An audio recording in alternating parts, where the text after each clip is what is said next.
a pair of events last night in the 2024 GOP primary, as you had Nikki Haley and Ron DeSantis square off on a debate stage with CNN moderating it, of all networks. And then meanwhile, Donald Trump was on stage with Fox News doing a town hall. It was fascinating to flip back and forth between the two channels. Here to discuss what took place last night, including the way the media reacted to it, Emily Jashinsky, culture editor over at the Federalist and the co-host of Counterpoints as well. Emily, good to have you with us today. Thanks for having me, Vince. It's, you know, I was watching this debate between Nikki Haley and Ron DeSantis, and in a way, I kind of felt bad for them. The debate was very bitter. They do not like each other at this late stage in the race. And not a lot of conversation about Trump or Biden. A lot of barbs directed at each other, though. Yeah, no, that's definitely true. And I actually was thinking as the night wore on that, you know, for Nikki Haley, she has had to stake out positions essentially closer to the center of the sort of spectrum here than Ron DeSantis and Donald Trump for, you know, basically the last year as she's been running for president. And this is someone who during the Trump administration was generally popular with people on the right. But now she's spent months and months. I just don't know what her political future is after this, because, you know, she was constantly last night trying to explain herself on, for example, transgenderism. She was trying to explain herself on immigration. She was trying to explain herself on Ukraine, and they were going, you know, at each other really, really hard. But I thought this was Ron DeSantis's best debate of any of them. Mm-hmm. You know, he's gotten better every week, and that's not to say, you know, they're all in a very, very, very distant second and third. At the end of the day, they're in a very distant second and third. But for what, you know, from Nikki Haley's perspective, she's you know, she's losing credibility with voters on the right every single day because she has to stake out these positions to the left, essentially, of DeSantis and Trump. You know, and Ron DeSantis has been a great governor, so he's got a good story to tell. So that it stands to reason that he'd be able to project some of that on a debate stage. He certainly did last night. But with Nikki Haley, there was a desperation. You know, she kept sharing a website URL throughout the debate last night to the point that the audience was turning on her. They were groaning as she kept sharing this. I think it was something about DeSantisLies.com or something like that. And but obviously that's a money-making exercise for her. She needs to drive people to a portal to give her campaign more money because she desperately needs it in order to succeed in New Hampshire. You know, I thought it was clever at first, and then after 2 hours, it was grating, and it started to feel like a crutch. And again, I always go back and forth as to whether Nikki Haley is a fantastic politician or a terrible one. Mm-hmm. You know, it's like I can't tell if she's one or the other.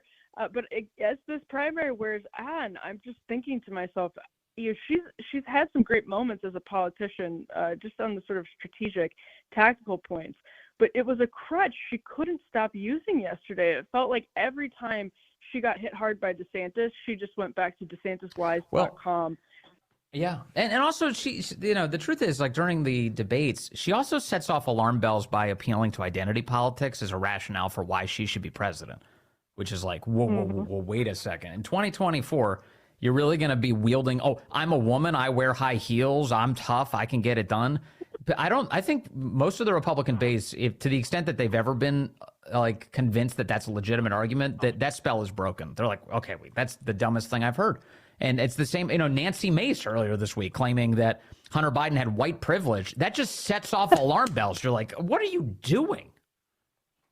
Yeah, no, I completely agree. And this is, again, it's like Nikki Haley, it's like she was picking up on the political wins, but years ago. She's doing like a really great job of running for president in 2012. But everything after, it's like she's missing all of the cues. And, you know, I think it speaks to the fact that she is running for a very narrow slice of the electorate, and it is a specific slice of the electorate, and it is a slice Republicans need. She is responding to what some, you know, especially educated, suburban women want to see from Republicans. They really don't like Trump. They never really have. And so they want to see a Republican Party that sort of rebounded from Trump from their perspective. It's so and crazy. I don't think that's what Nikki Haley thinks she's running for. But even that, I don't think she's doing a good job. At one point, Ron DeSantis slammed her on transgenderism issues yesterday, and Haley responded, that was 10 years ago. I mean, just the worst possible response you can have if you're appealing to moms in middle America who want you to be a leader that's forward thinking on these issues that have taken the country by surprise. Well, on the identity politics front, there was an interesting reaction by the media last night, something actually kind of predictable, to be honest with you. DeSantis kept on using a phrase that he's used on the campaign trail. And I'm going to play this. This is from the debate last night, and the phrase "pale pastels" comes up here to kind of tell people in advance. This is also a phrase that Ronald Reagan used back in the 80s. Here's Ron DeSantis last night. Here's the thing. We need to fly a flag of bold colors, carrying the banner of putting the American people first, not the pale pastels of the warmed-over corporatism of people like Nikki Haley. Okay, so that phrase "pale pastels," somehow an NBC reporter got a hold of that last night and thought that that was a sexist attack on Nikki Haley's clothing choice. What? Can you explain what's going on here? It gets even better than that, Vince. 3 NBC reporters by the end of the night had made the strong suggestion, that Ron DeSantis was being sexist when he used that. Nikki Haley was wearing a light pink dress yesterday, but because these NBC News political reporters, it started with Ali Vitale, who was one of their absolute stars. She tweeted that she tweeted heavily suggesting that when Ron DeSantis was using the pale pastels line, it's an attack on Nikki Haley's clothes, because clearly Ali Vitale didn't know that this was an allusion to Ronald Reagan. Ali Vitale thought this was so clever that she put it on NBC News' live blog. So not just a tweet, she posted it on NBC News' live blog. One of her colleagues chimed in to say, oh, well, this is part of Ron DeSantis' stump speech. He uses it all the time in Iowa. That said, it does come across differently when he's talking about Nikki Haley. Okay. So if you're keeping track at home, that's 2 NBC News reporters. Then Alex Seitz-Wald, another one of their stars, put it in his story that was the definitive kind of take on what had happened at the Iowa debate, and said basically outright that all kinds of people were wondering, why Ron DeSantis was being so sexist against Nikki Haley. So all 3 of them demonstrated that they had no idea, which, Vince, if you go to Republican events, conservative events, because you're a political reporter whose job is to cover the Republican Party and conservative voters, you have heard that phrase before. It is one of the most popular Reagan lines that you hear at these types of events. So it was just a remarkable display of ignorance. But let me understand the chain of custody here. The female reporter at MSNBC, young woman, didn't realize that this was from Reagan. So rather than say, oh, my bad, I should have known that, instead, the justifications got dumber and dumber, and 2 male reporters came in and they simped for her, and they pretended like there was some justification for why her dumb position was worth defending in the first place. And it's funny because they didn't seem to even realize that there was that people were laughing at them. I think they probably tune a lot of that out. They think like these dumb conservatives, I'm not going to listen to them. But they really leaned in. That I think is the important thing to remember about all of this. It's not just that they're ignorant; it's that they're accusing Ron DeSantis of sexism. And these are the people that says you need to be protected from disinformation by them. They should be the guardians of information because you're too dumb to understand information yourself. Meantime, I'm telling you, though.